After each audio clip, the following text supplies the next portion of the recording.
It's 44 degrees at 7:32, new on Daybreak. A study just out this morning says young children have lost important learning opportunities because of the pandemic. News 8's Hannah Mordeau got a chance to look at that report as soon as it came out. Focuses on preschool. Yeah, and preschool enrollment is down nearly a quarter from this time last year. That's according to Rutgers, and they lay it out pretty well in this graph here. This is pre-pandemic, and 51% of 3-year-olds and then 71% of 4-year-olds were enrolled in preschool. It's understandable it really dropped significantly in the spring, but here's the fall.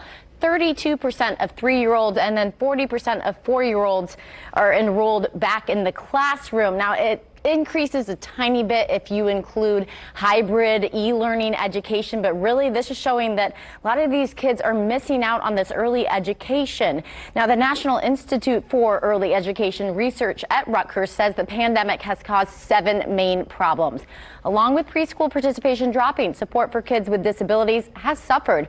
More kids are having social and emotional issues. Students aren't getting the free and reduced lunch they need. And then remote programs are difficult for parents. More parents are missing work due to childcare needs, and fewer parents are reading to their kids or teaching pre-academic skills. The Freedom Center in Indianapolis used to have 40 preschoolers, but so few came back in the fall that they're now an e-learning center.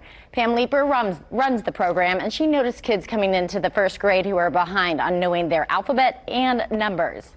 A little regression, in both the social skills and with the academic skills. It's just really tough for parents to try to pay attention to their kids and help them with their school. There's some areas that they're able to do that. A lot of families, however, with both parents working or working different shifts, they just don't have the time. The study also found that children with family incomes under $25,000 had less than a third of the access to in-person education compared to their higher income peers. Now, Leeper, she's hopeful that all of these kids who have been missing out will eventually be able to catch up, but she says it will take a lot of work from both teachers and parents. Back to you. All right, Hannah, thank you. And the